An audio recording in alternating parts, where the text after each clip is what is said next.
And you can ask them to give you, I call it a without a doubt sign. Another one would be they love to play with electricity.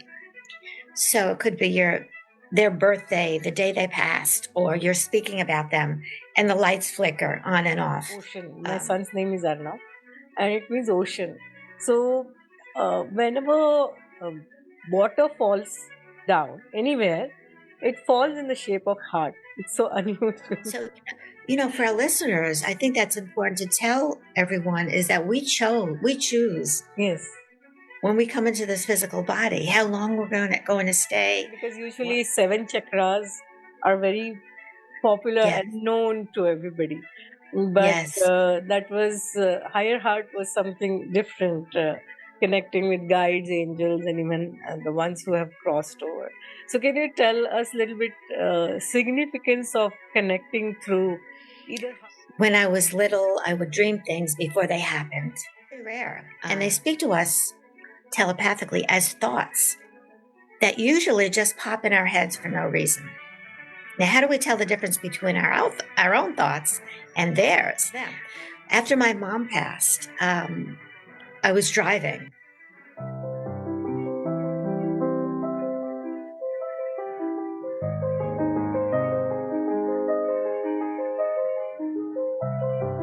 Hi, this is Akanksshaa. If you're new here, please subscribe to my channel. If you resonate with me, please like, comment, and share. Welcome to Multidimensional Soul Podcast and a Talk Show. Our guest today is Karen Noe, who's a psychic medium and Hay House author from USA. A very warm welcome, Karen, to Multidimensional Soul Podcast and Talk Show. It's lovely to have you here. Oh, thank you so much for having me here. I'm honored. Yeah, it's an honor to have you. I would like to tell our viewers that after Arnav crossed over, I had taken Karen's online training, which she has created with Dr. Dyer's daughters, and it helped me deepen my connection with Arnav. So thank you for creating that. That was with Humanities Team. Yes, that one with Humanities Team. Yes. Mm-hmm. I also volunteer through my foundation for Humanities Team. I created a foundation in my son's memory. Oh my goodness, that's beautiful. What's the foundation's name? Arnav Memorial Foundation. It's established in the US, yeah. Oh, that's beautiful. Thank you. If you could email me more about that, I'd love to know more about it. Yeah, definitely. So can you tell us a little bit about your journey? How did you get into mediumship? Well, yes, people ask me all the time if I've always been psychic, and the answer is yes, but not to the extent that I am now.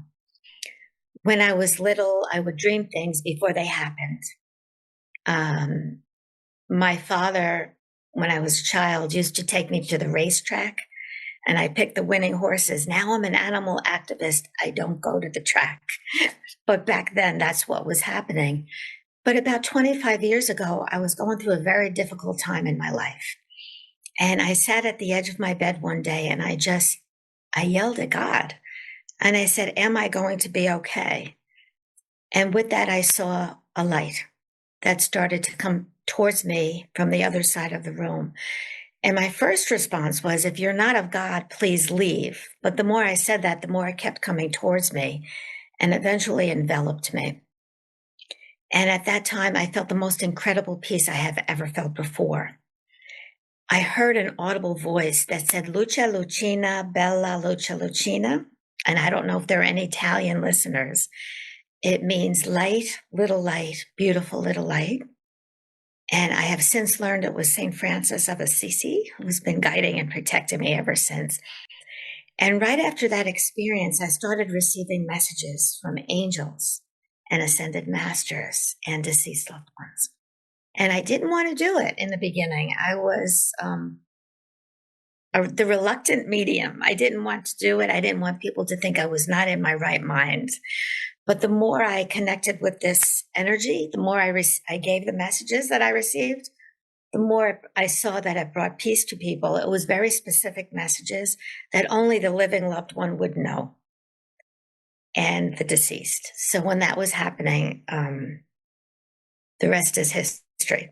In the beginning, word caught on, and eventually I was booked 2 years ahead of time. For 25 years, I've been booked for 22 years ahead of time. I just am currently on hiatus. I'm honoring all the appointments I made 2 years ago, but after that, I'll be on a short hiatus because I have 6 grandchildren.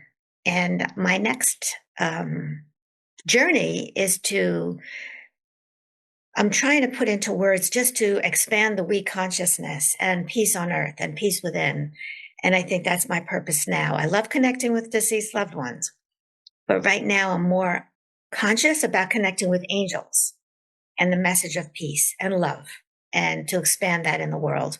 Because whatever we do to ourselves or another affects us all, because we are all connected. We are all one. Yeah, beautiful.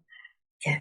I do remember in your course, you teach actually to connect from the higher heart. And that was the Yes. first time, because usually 7 chakras are very popular Yes. and known to everybody. But Yes. that was higher heart was something different, connecting with guides, angels, and even the ones who have crossed over. So, can you tell us a little bit significance of connecting through either heart or higher heart? How should we connect? So we have chakras. Let's begin by that. Probably your listeners know, but some people don't know what they are. But most people are aware of the 7 major chakras in our body. But whenever I connect with loved ones and the angels, the one right here, the higher heart, that's the chakra that I feel that opens up, that helps us to be more on par with the energy of those in the celestial realm. So when we open that, it's almost like tuning into their vibration, which is only love and peace. And we need to be that peace and love in order to connect with them. So if we're angry, if we're not forgiving someone and all of that, we're not on par with that energy. I usually say to people, it's like tuning into 1300 AM on the radio, but we want 3400 FM. You won't be able to hear them. So when we connect with the higher heart, with that particular chakra, is one of love and peace. And that's extremely important. We could still connect with the angels and our loved ones by asking for signs from them. But it's really important to connect with that and to raise our vibration so it's more on par with their energy as well. Yeah. When we start connecting with either the angels or who were our loved ones who have crossed over, the first thing that happens is we doubt. And how do we Yeah. know that, okay, whether our intuition is right and whether they are speaking, or we think that it's our own mind kind of tricking us? So, how do we distinguish that? That's a very good question.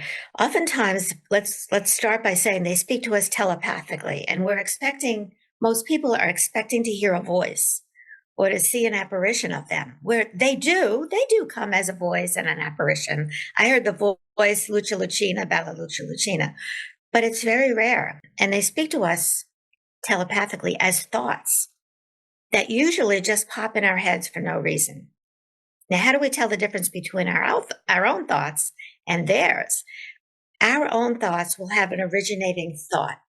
Let me give you an example. Like, you see a picture of your loved one that triggers a thought and triggers another thought. That's you. But if a thought just pops in your mind for no reason, I'll give you an example. That is them. After my mom passed, I was driving, and all of a sudden a thought popped in my mind that said, "Hi, sweetheart." Now, first of all, I don't call myself sweetheart. My mom called me sweetheart. And I'm aware of this because I've been doing readings for so long. I was so excited. I felt elation. It was a different feeling. I knew it was not from me. And I said, "Hi, Mom. I love you so much." And then I felt that love from my mother. So it's important to know the difference, and it usually feels very peaceful and loving. And you know it's them. And you can ask them to give you, I call it a without a doubt sign, to let you know that it is truly them. And we could talk about that later if you want. But they give you a sign to confirm that it truly is them. Oh, yeah, please do talk about them. I can share my experience after I learned about without a doubt sign.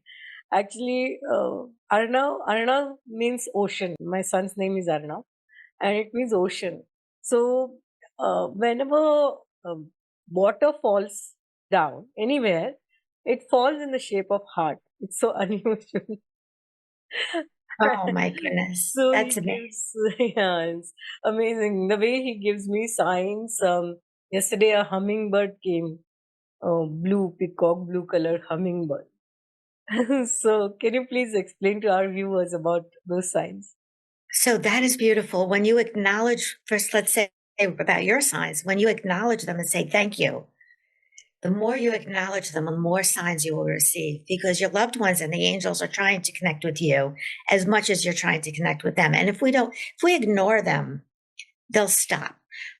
So you want to acknowledge them. And first of all, we want to ask them to give us without a doubt signs, things that normally don't happen, such as the water falls and it falls in the shape of a heart. That's without a doubt to me. I'll give you some examples of what without a doubt signs are. They love to come to us as an animal, a bird, a ladybug, a dragonfly, a hummingbird, to let us know that they're with us. And the animal would do something it normally wouldn't do, such as peck at our window, um, scream. And I could give you some examples of the messages that I received, but let me go through some of the different types of without a doubt signs. Another one would be they love to play with electricity. So it could be their birthday, the day they passed, or you're speaking about them and the lights flicker on and off. The garage door opens and closes, things like that. Most people know that it's true, even if they're not aware of signs, they say, this is my grandmother, this is my son, they're giving a sign to me. They also like to show us the same numbers over and over, whether it be 1111, 2222, their birthday, your old address, things like this. But it will be consistent. You'll get a feeling, look at the clock and it's 1111. And again, you'll look at the clock, it's 1111. And then you look at a billboard and it's 1111. And a car will cut you off and the license plate is 1111. So you'll keep getting these types of signs. And every time you get those signs, you say thank you because they're consistent. They also like to show rainbows. When you're talking to them or on their birthday or your birthday, a significant date and so forth. They love, I could go on and on. Songs, the specific songs will come on the radio, or you walk into a store and that song plays with the words that you need to hear at that particular time, or it could be their favorite song or your favorite song. And you get this feeling of elation. It's them. They love to come to us in a dream. But you need to wake up after the dream so that you remember it. Now, there's a difference between a real visitation in a dream or a dream from your subconscious. A real visitation, you will wake up and you will feel like you've won the lottery. It feels wonderful. Oftentimes, your loved one comes as the age they would like to be remembered as. So if it's an older person, they come as a younger person. A child often grows to the age they wish to be remembered as. But you need to wake up after the dream. A dream from your subconscious about your loved one will be different. It may be frightening how they passed. They're angry at you. They're in a coffin. That is not them. That is you trying to make sense of what happened. So a true visitation would feel amazing, whereas that type of dream would not. I'll give you an example. I'd love to give examples of all these types of dreams. I have so many, but oftentimes they come through in the same personality that they were when they were here in the physical body. So if they were quiet, they're still quiet in the dream, as the sign. If they were loud, they're still loud, right? So my mom was very quiet. But as I said a few minutes ago, I said oftentimes they speak to us telepathically, not as a voice, not, that type of thing. But I remember after my mom passed, I said, Mom, I would love to hear your voice one more time. And that day that I said that, I went home. I was tired after work and I decided to take a nap. So I was taking a nap and I had a dream, but it wasn't a dream. It was a real visitation from my mom. And in the dream, I walked into a crowded room and my mother's voice came over the loudspeaker. And the voice said, I have an important announcement. I have an important announcement. And I was so excited. In the dream, I knew it was a real message from my mother. I didn't think it was a dream. I knew it was really her. And I said, oh my gosh, Mom, thank you so much for coming to me. I love you so much. Who are you with? And she said something that I didn't understand. And I said, Mom, can you say it again? And she said it again. And she said, Nanny, who's her mom? And I was so excited. I felt this amazing love overcome me. And with that, the phone rang, woke me up, and I was able to remember the dream. And I felt like I won the lottery. It was the most amazing experience. Have you ever had any dreams of your son? Oh, yeah, most of my downloads are actually from dreams. So I do lucid dreaming. So I do, and astral travel also. I have traveled to his realm. He is he is in a very high Yeah. realm of ascended masters. So I he took me in 2021. He took me to his realm, and he visits me, and like you said, like, I completely resonate that the subconscious dreams, whereas when he visits, he's actually shown me Yes. future timelines also at times. And yeah, he's evolved, so he can do that. And that's my question to you is, can every soul who crossed over, is it possible for them to connect with loved ones here, or is it that they need to have certain kind of skill to be able to connect? No, everyone can receive. Everyone listening today, we are all able to receive messages. We're all able to receive signs. Our loved ones are trying to connect with us as much as we're trying to connect with them.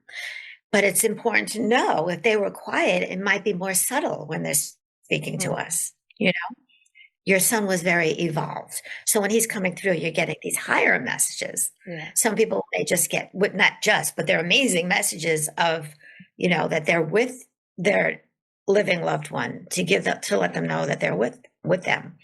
So we're all able to connect. Our loved ones are all able to connect with us. Depending on who they were here in the physical body is how they're going to connect. So that's important. When he comes to you, I would love to ask you. I know you're asking me questions, but when he comes to you in a dream, and he's speaking to you on this higher level of consciousness, what kind of messages is he giving? Because I feel like I have to ask you this. He gives me a lot of messages. So I he gives me messages for timelines. Right now, we are, especially as we are sending. So how to Yes, align with higher dimension, higher timelines, how to collapse the lower timelines. He gives me messages if there is any energy work to be done. So last year he guided me to go to London and Paris, and beautiful. he got the trip sponsored. you know, he actually got my trip sponsored. Oh my goodness! He's amazing. He's a sweetheart. Wow. Yeah. And I had this most amazing experience. I did not know about this terminology called as micro chimerism. And Mm. I had written a post on LinkedIn, and hundreds and hundreds of people reached out to me. So he gave me that term. I mean, he told me in a way, then I researched about it and I got to know. So this is when a mother delivers a baby. During the pregnancy and delivery, the baby's cells go in mother's body and they stay there for decades. So in a way, I can still feel him within me, and that is the experience I had on London Eye. So I had gone on London Eye when I was pregnant with him, and then last year when he guided me, I went there, and I could sit and meditate over there. Luckily, they didn't have many people in one particular cubicle. It was very beautiful. And I could feel him within my body, literally. Beautiful. That's beautiful. Yeah.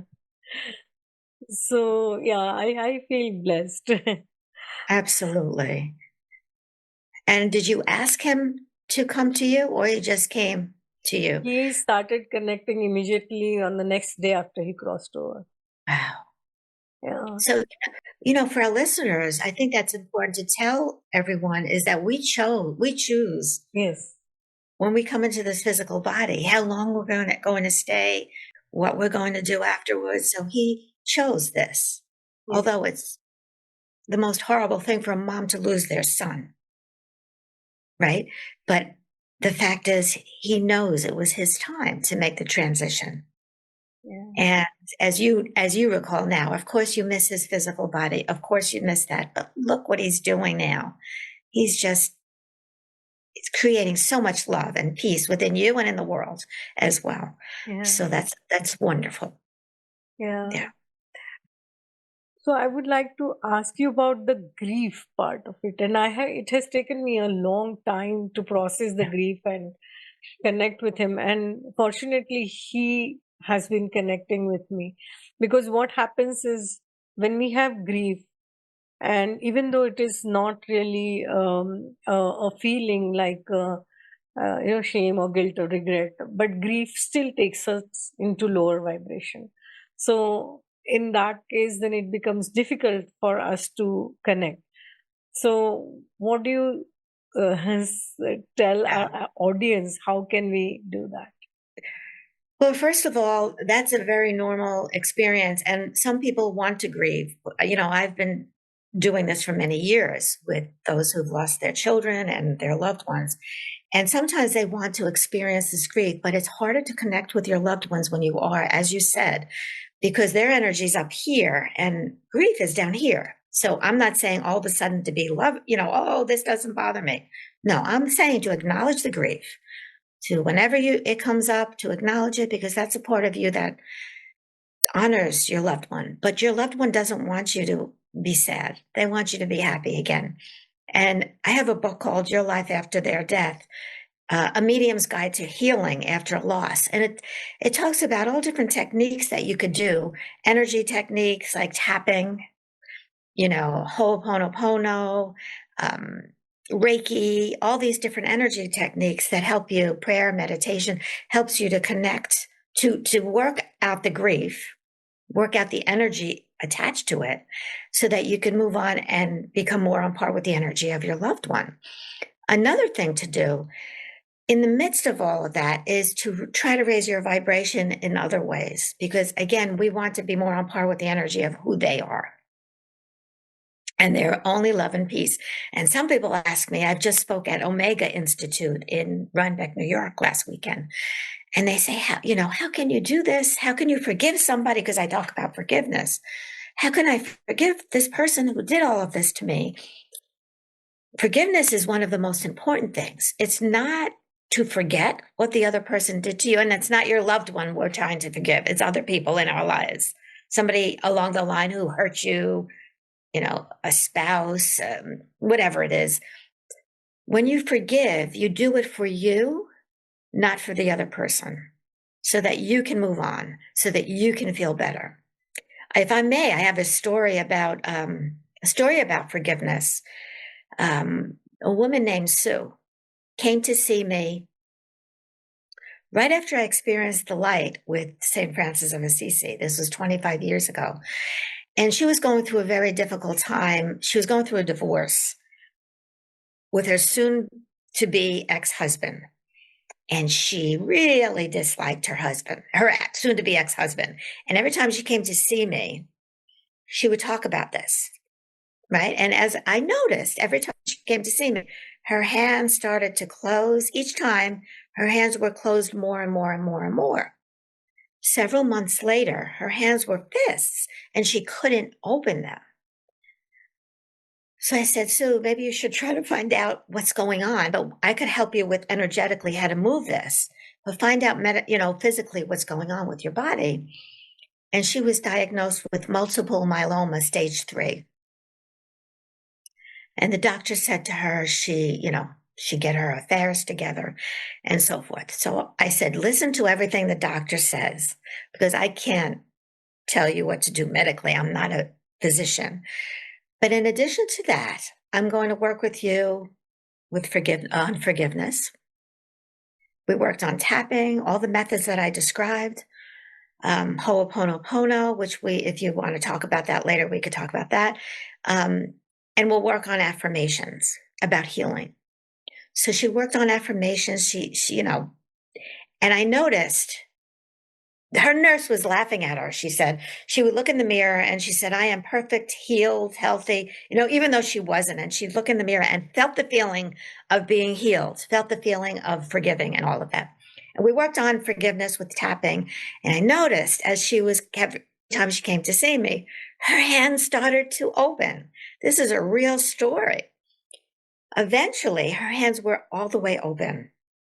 And she went to the doctor. She was in remission for 20 years, 20 years of being in remission. She came to see me 2 years ago. She started talking about how she really resented her ex-husband, other members of her family. And I noticed that she started to hunch over. Her back was hunched over. And I said, Sue, remember what happened last time? Let's not go there. She was diagnosed again with multiple myeloma. And I said, Sue, you did it before, and it's not me. It was within her. She had to do the work of forgiveness and all of that. So she said, Karen, I said, we did it before. I helped you with it. You learned to forgive. And she said, Karen, I don't want to forgive anymore. I want to go home. She meant leaving the physical body. And she passed a year later. So what I'm saying is not that if you don't forgive somebody that you'll pass away or you'll get sick. I think the message here is because that won't happen. What I'm saying is what unforgiveness does to your body, what unforgiveness does when you can't connect with your loved ones and the angels. This lowers our vibration. So when I say forgive somebody, you do it for yourself, not for them. Wayne Dyer would say, it's not the snake bite that kills us. It's the venom that's left behind. So there are other ways, if you wanted me to talk about other ways to raise our vibration, or if you wanted to move on. I mean, I could keep going on and on with all these. Yeah, we'd love to know other ways. I would just like to, and there are so many things that came in this conversation. I would love to ask you those questions later. But one thing I do remember, and this I think you had only talked about this, that my son actually he came visited me in a dream, and it was like whole night we were just hugging each other. And that was the time I realized that he's doing that so that he can raise my vibration and he can connect with me in a better way. And Oh, I that's distinctly remember that whole night he was just patiently sitting there and hugging me. That's it. that's so beautiful. Did you feel him, his arms? And I felt him. Yes, yes. that's it. Absolutely true visitation. That's beautiful. Yeah, and like you said that when you talked some time back about not remembering the dream, and how you remember is immediately if you wake up, and he will do something to wake me up. So so that I remember that dream. I anyway have a practice of dream journaling. Oh, But he does that, that he will wake me up by doing something so that I remember the dream. that's beautiful. Yeah, you have to wake up or else you'll dream the whole night. So he blessed you with this. It's Yeah. amazing. And he's helping you for the higher purpose of helping mankind, yes? Yes. Raising the vibration of the planet. Yeah. Yeah. So can Yeah. you tell us about other ways of raising vibration? Yes. So other ways are to become more compassionate, trying to see through the eyes of others. After we leave the physical body, we go through a life review where we're able to see and feel how we've affected the living loved ones all around us. every person we encountered, we will feel how we have affected them through their eyes as if we are them. And the funny thing is, we realize at that particular point that we are them because we are all one. So you see that. And oftentimes when people come to a reading, the deceased loved one will say they should have, could have, would have done something, and now it's too late. They should have told their living loved ones how much they love them, and now it's too late. They should have forgiven their loved one, and now it's too late. They should have asked for forgiveness, and now it's too late. They should have treated themselves with the respect that they deserve because you're just as important as everyone else, and now it's too late. So after hearing this time and time again, and after hearing those who have had near-death experiences, that's those who have been declared clinically dead and come back to talk about what they experienced. I said, why do we have to wait until it's too late to go through our life review? Why don't we see through the eyes of each person we encountered, try to at least, why they do what they do? You may not agree with what they're doing, but try to see why. Ask for forgiveness for those that you've hurt. Forgive those who have hurt you by seeing through their eyes. Might not be easy, but it's well worth your effort. Treat yourself with the respect that you deserve and tell your loved ones how much they mean to you all the time because they may not know it. And in so doing, you'll be creating peace in your life and in the lives around you as well. So that's another thing. Try to see through the eyes of others. Another thing I have encountered, now I can only say with my own experience, after I received that message from St. Francis and the light came to me, I couldn't eat animals anymore. I felt the pain of the animals, and I know I am in the minority. Not everybody is a vegan. I first became a vegetarian, and then I became a vegan after that long story. But my vibration was raised much higher because I wasn't ingesting pain, right? And there's a wonderful animal sanctuary in Australia. It's Edgar's Mission. They say they have a wonderful slogan. They say, if we can live happy and healthy lives without harming anyone, why wouldn't we? But I know that I'm in the minority. Whenever I speak in an event, sometimes it's auditorium, room filled with people. I'll say, how many are vegans? And there may be 3, and I'm one of them. That's okay. It doesn't mean you won't be able to connect with your loved ones. But one thing I am asking everyone, if they can, this I do know you can do. How about 1 meal a week to eat a plant-based diet? No animal products, no dairy. And by the way, dairy industry is just as bad as the meat industry, but we could go on and on for 2 hours about that. But if you could do 1 meal a week, a plant-based diet, every single person doing that will save 1 animal's life. And can you imagine how many animal lives we can save by just doing that? And you don't have to eat salads. Oh, there's so many things you can eat. I don't even eat salads for the most part. And I've been a vegan for many, many years. And I'm healthy. I feel healthier. It's better for the animals. It's better for the planet. And we become more, we raise our vibration more on par with the energy of our angels and deceased loved ones. How else can we raise? I have so many, a list here. Let me see if I covered it all. Be grateful.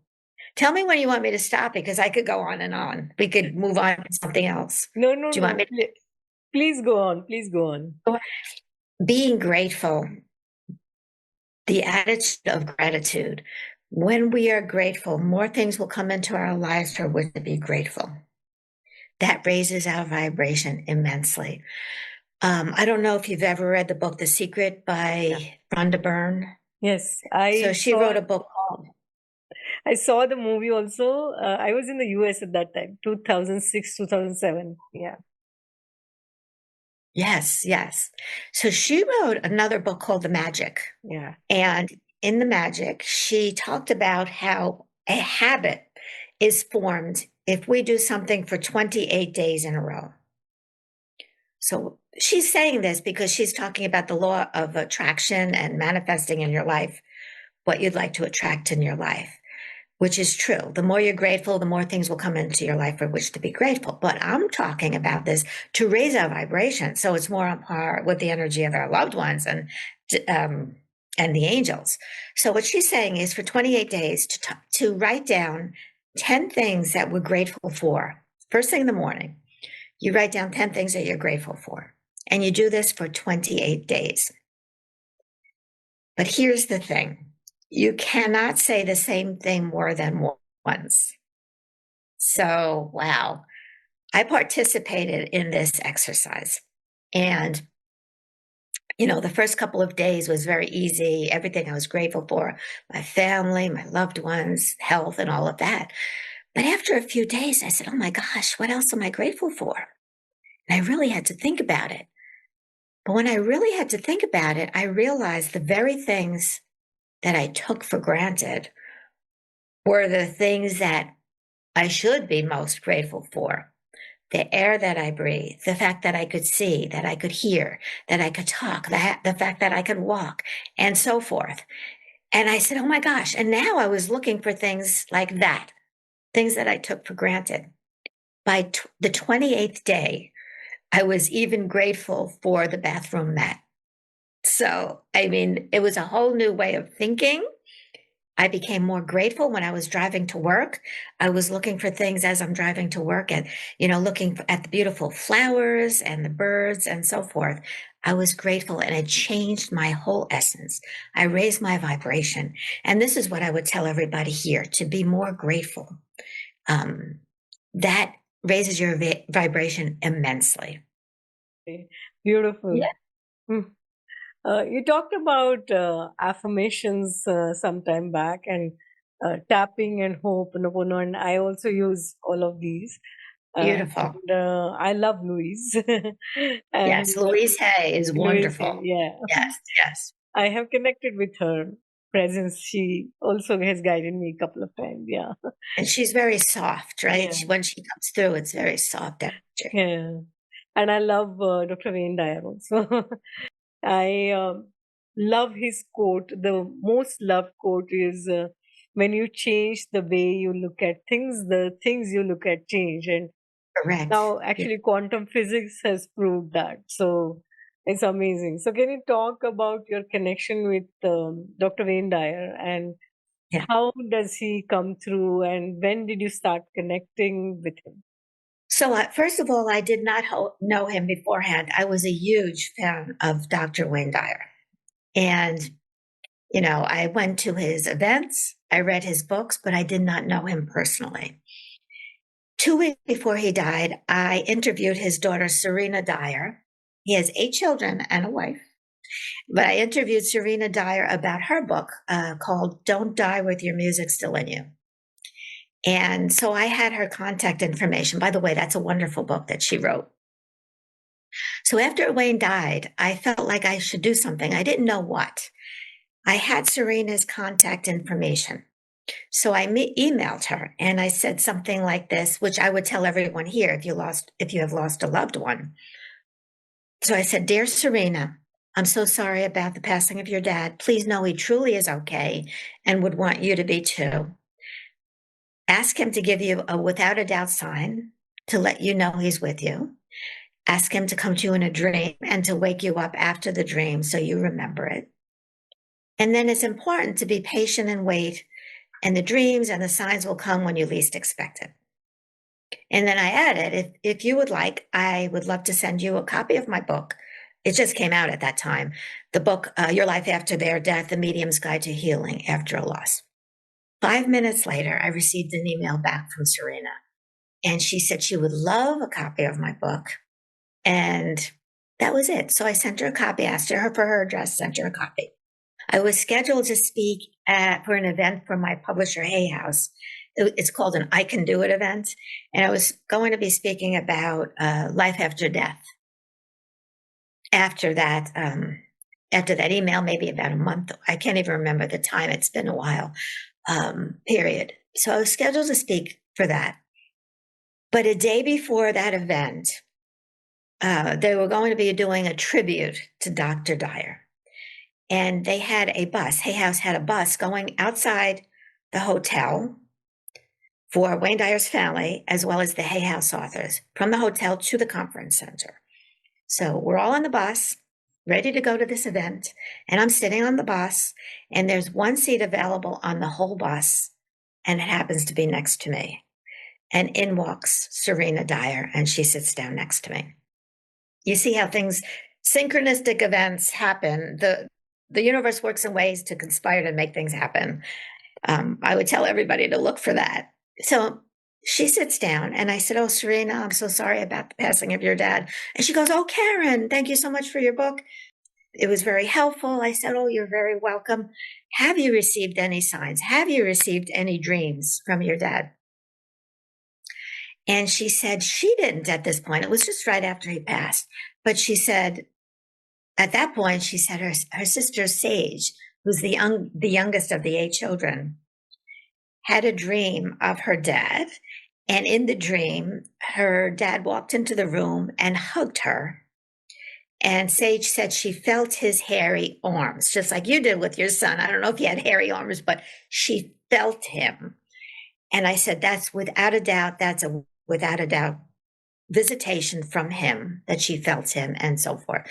And I said, just keep asking for the signs, keep asking for the dreams. And that was pretty much it. Went to the tribute, came back after the tribute was over. I'm walking back to the bus. And as I'm ready to walk back onto the bus, I see the CEO of Hay House, who's Reed Tracy. He's a big guy, big energy. Even though he's soft-spoken, he has a big energy. I see Wayne Dyer's family going onto the bus and my favorite Hay House authors. And as I'm watching this, I say to myself, I'm not going back on that bus. I'm so insignificant. I'm walking back to the hotel. And as I'm walking back to the hotel and I'm saying this in my mind, I am so insignificant. I am so insignificant. That's when he came through for the first time. And he said, get out of your own way. Get out of your own way. He said it loudly. And when it wasn't a voice, it was this. You know, I've been receiving messages for many years, and it was forceful. And I said, Wayne, if that's really you, you have to give me a without a doubt sign to let me know that it's really with you. And I continued to walk back to the hotel. And as I'm walking back to the hotel, I said, how may I serve? Because Wayne used to say, how may I serve to the universe? And if you ask the universe, how may I serve? The universe works in ways to conspire to serve you as well. So I said, how may I serve? And he said, you're already serving. I said, how may I serve more? I went back to the hotel, and as I got into the hotel, there was something very itchy inside of my shirt. And I'm like, what is this? And I reached in to grab it, and there was a sticker that had somehow attached itself to the inside of my shirt. It was not there before. And on the sticker were the letters W-E on it.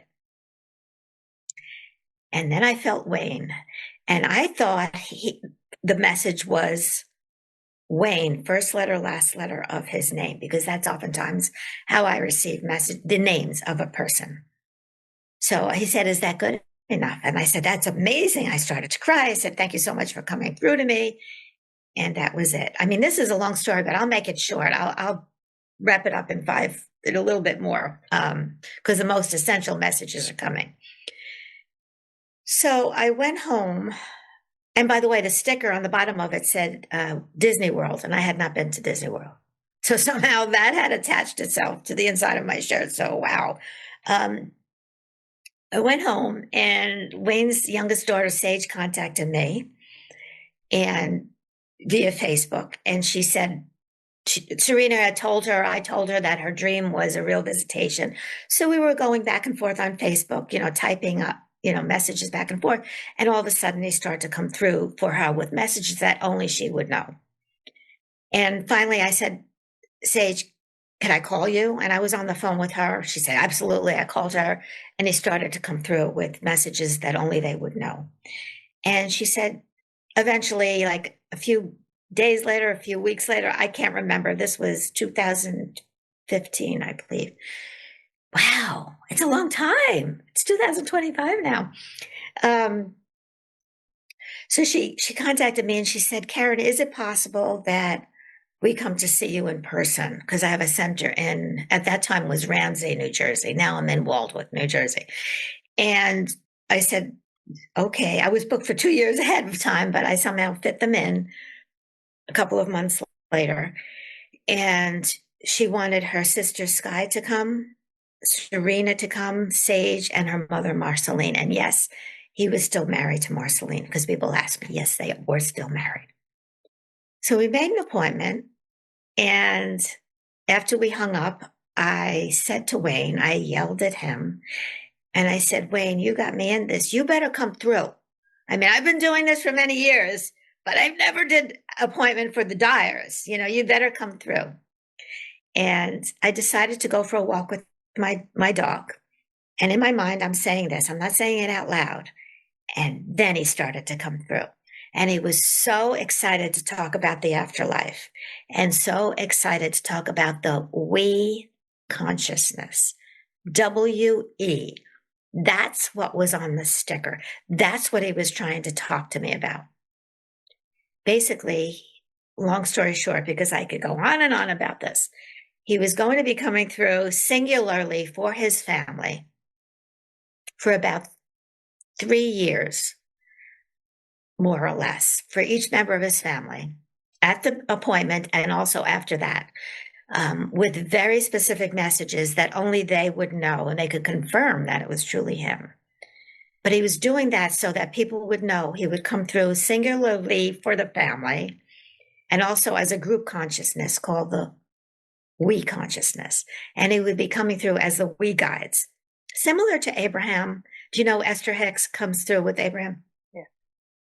And when he came through as the we consciousness, the we guides, it would be hard to differentiate him from everyone else. It would be ascended masters, the angels, St. Francis of Assisi, all of that in one group consciousness. And they were going to be giving 33 concepts for inner and outer peace because this was 2015. He foresaw what was going to be happening in the world and in the country. And he wanted to create peace before that happened. And basically what the we consciousness is that we are all one, and whatever we do to ourselves or another affects everyone. Thank you for tuning in from wherever you are in the world. As Ramdas says, that we are just walking each other home. So thank you for co-creating the new earth along with me and my guests. If you resonate with me, subscribe to my channel, like, comment, and share. Let's keep this beautiful energy in flow, in motion. Namaste. Lots of love.